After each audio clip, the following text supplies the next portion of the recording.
నమస్తే. Welcome to Andhraprabha. నేను ప్రశాంత్. ఈరోజు మనతో పాటు international lawyer doctor Karan Rajesh గారు మనతో పాటు అయితే ఉన్నారు. నమస్తే అండి. నమస్తే అండి. సార్, రీసెంట్‌గా ఒక పర్సన్ భార్య ఉరివేసుకుంటే తను కిటికీల నుంచి వీడియో తీసి ఆ వీడియో చాలా వైరల్ అయింది. మీరు కూడా చూసే ఉంటారు.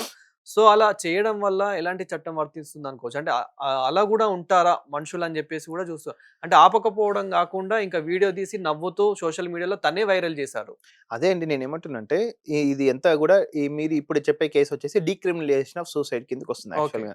డీక్రిమినలైజేషన్ ఆఫ్ సూసైడ్ అంటే ఇంతకుముందు సూసైడ్ చేసుకోవడానికి అటెంప్ట్ చేసినా, సూసైడ్‌కి ప్రేరేపించిన అయన్నీ గూడా అంటే క్రిమినల్ యాక్షన్స్ తీసుకుంటున్నారు.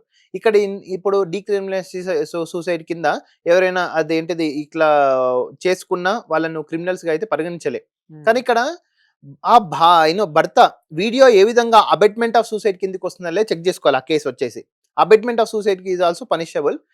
అది ఒకవేళ భర్త అంటే సీక్రెట్ గా చూసి షూట్ చేసిందా, లేకపోతే నువ్వు సూసైడ్ చేసుకో అని ఎంకరేజ్మెంట్ చేసుకుంటా చూసిందా అనేది ఆ సర్కమ్స్టాన్సెస్ బేస్ మీద పనిష్మెంట్ అనేది ఆధారపడి ఉంటుంది. సరిగ్గా పెళ్లి కాని వారి విషయానికొస్తే గనక, ఒక అబ్బాయి మైనర్ అమ్మాయిని లవ్ చేసి పెళ్లి చేసుకుంటే ఎలాంటి కేసు వర్తిస్తుందనుకోవచ్చు? అలా చేసుకోవచ్చా ఇష్టపూర్వకంగా ఇద్దరు? మైనర్ అమ్మాయిని ఏ విధంగా చేసుకోవాల్సిన అదేంటిది రూల్ అయితే లేదండి యాక్చువల్‌గా. హ్మ్. 18 ఇయర్స్ లోపు ఒకవేళ మైనర్ కన్సర్న్ ఉన్న ఆ అమ్మాయికి ఇష్టమున్నా సరే అది ఇల్లీగల్ అఫెన్స్ అవుతుంది. హ్మ్. దానికి సంబంధించిన సెక్షన్స్ అయితే దానికి సంబంధించిన పనిష్మెంట్స్ మన బిఎన్ఎస్ చట్టంలో క్లియర్‌గా పొందుపర్చున్నాయి. ఒకవేళ 21 టీచరు, స్టూడెంట్ కేసెస్ ఉంటాయి చాలా మంది. అవును. ఓకే. అక్కడ స్టూడెంట్ కన్సర్న్ లేకున్నా సరే, హ్మ్. కన్సర్న్ ఉన్నా సరే తప్పే యాక్చువల్‌గా. సో, అది సేమ్ వీళ్ళు applicable to POCSO act also. ఒకవేళ సెక్షువల్ అఫెన్సెస్ బిలో 16 అండ్ అవును. 18 ఇయర్స్ ఆమె కన్సర్న్ ఉన్నా 13 ఇయర్స్, 14 ఇయర్స్ కన్సర్న్ ఉన్నా, ఆమెకి ఇష్టం ఉన్నా సెక్స్ చేయడము ఎవరైతే చేసిన అబ్బాయికి సేమ్ పనిష్మెంట్ వర్తిస్తుంది. హ్మ్. సో, దాదాపు అంటే ఎన్ని సంవత్సరాలు ఇలా జైలు శిక్ష ఉండొచ్చు? ఒకవేళ మైనర్ అమ్మాయితో సెక్స్ అఫైర్స్ పెట్టుకున్నా గాని, రిలేషన్‌షిప్ పెట్టుకున్నా గాని, దాదాపు ఎన్ని ఇయర్స్ వరకి? పోక్సోలో ఇప్పుడు రీసెంట్‌గా వచ్చేసి మనకు 20 ఇయర్స్ వరకు పనిషబుల్ అఫెన్స్ ఉందండి. ఇంతకుముందు హ్మ్. 10-12 ఇయర్స్ ఉండే. ఇప్పుడు 20 ఇయర్స్ వరకు ఉంది. చాలా మంది బిఎన్ఎస్ చట్టం వచ్చినాక దాదాపు నేను చూసిన న్యూస్ పేపర్‌లోనే ఒక 100 కేసులు అక్రాస్ తెలంగాణ 20 సంవత్సరాల పనిష్మెంట్ అనేది చాలా మందికి పడ్డాయి యాక్చువల్‌గా పోక్సోలో. సార్, రీసెంట్‌గానే నార్సింగిలో ఒక చిన్న 6 ఏళ్ల పాపని ఒక బలవంతంగా చాక్లెట్ ఇప్పిస్తా అని జెప్పేసి ఒక క్రూరుడు అతను చాక్లెట్ ఇప్పిస్తా అని జెప్పేసి బలవంతంగా తనని రేప్ చేసి మరణానికి కూడా గురయ్యడం అయితే జరిగింది ఆ పాప.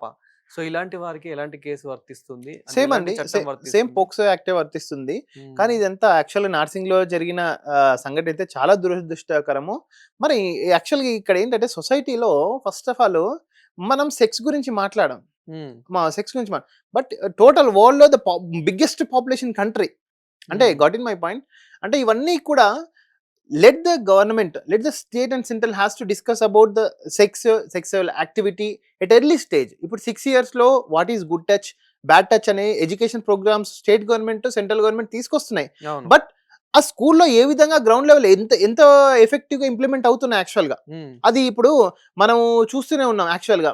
నేను చదువుకునేటప్పుడు 9థ్ క్లాస్, 10థ్ క్లాస్‌లలో గూడా ఒక అంటే male reproductive system, female reproductive system బయాలజీలో ఆ లెసన్ వచ్చినప్పుడే అదొక నెగెటివ్ వైబ్స్ అంటే అవును. డిఫరెంట్ కైండ్ ఆఫ్ థింగ్స్ వస్తున్నాయి.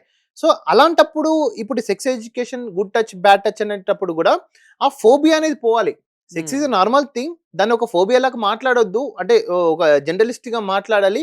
Then we can go forward. ఇప్పుడు నువ్వు సెక్స్, వాట్ ఈస్ రొమాన్స్ అని హిడెన్ చేసి, కానీ నువ్వు లోపల చేసుకొని ఇండియా 150 కోట్ల మందిని పాపులేషన్ ఉంది యాక్చువల్‌గా. ఈ హ్మ్. పాపులేషన్ ఎక్కడి నుంచి వస్తారు? వితౌట్ సెక్స్ అయితే రారు గదా! యాక్చువల్‌గా. అవును. సో, ఈ ఎడ్యుకేషను, ఈ ఫోబియాను గవర్నమెంట్ ఎప్పుడైతే తీస్తుందో డెఫినైట్‌లీ చిన్న పిల్లల రేప్ కేసులు తగ్గుతాయి.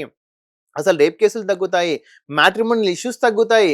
భార్యాభర్తల పంచాయతీలు తగ్గుతాయి. హ్యాపీగా ప్రతి ఒక్కరు ఒక డెవలప్డ్ నేషన్‌కి వాళ్ళ యొక్క growth each and every person contribute చేయొచ్చు. సో, ఈ నా నా కన్సర్న్ ఏంటంటే ఒక ప్రొడక్టివ్ ఏజ్‌లో ఒక హ్మ్. అమ్మాయి కానీ ఇప్పుడు పోక్సో రేప్ చేసినోడు వాడు 20 ఏళ్ల నుంచి 20 ఏళ్ళు జైల్‌లో కూస్తాడు. వాని ఏజ్ అవును. 40.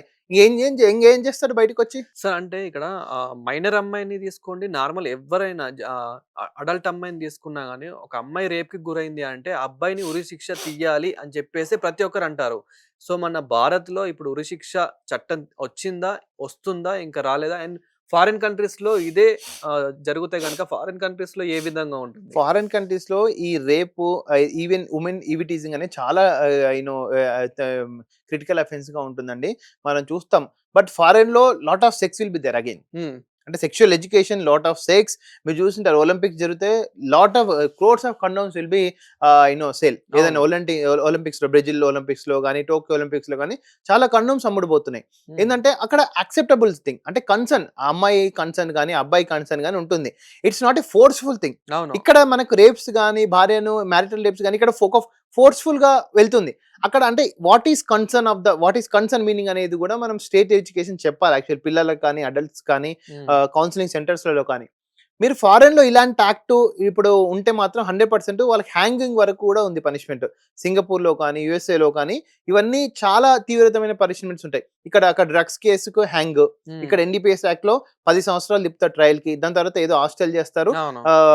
ఇదేంటిది హాస్టల్ ప్రాసెస్ ఉంటుంది. అక్కడ రెవెన్యూ అథారిటీని ఎవరిని పట్టుకుంటారో బయటకొచ్చేస్తారు. హ్మ్. 7 ఇయర్స్, 10 ఇయర్స్ ఒక డ్రగ్స్ అంటే ఒక సమాజానికి మత్తు మందిచ్చే ఇంజెక్షన్ ఇచ్చిన పర్సన్‌ని నువ్వు 10 సంవత్సరాలు టైమ్ పాసింగ్ అంటే కొన్ని సిస్టమ్స్ అట్లున్నాయి యాక్చువల్‌గా. హ్మ్. సో, అక్కడ ట్రయల్ వచ్చేసి మామూలుగా వితిన్ 2 వీక్స్, 3 వీక్స్‌లో హ్యాంగ్ ఉంటుంది. కానీ ఇక్కడ ఏంటంటే మనకు ఫస్ట్ ఆఫ్ ఆల్ శిక్ష చట్టాలు మారాలి.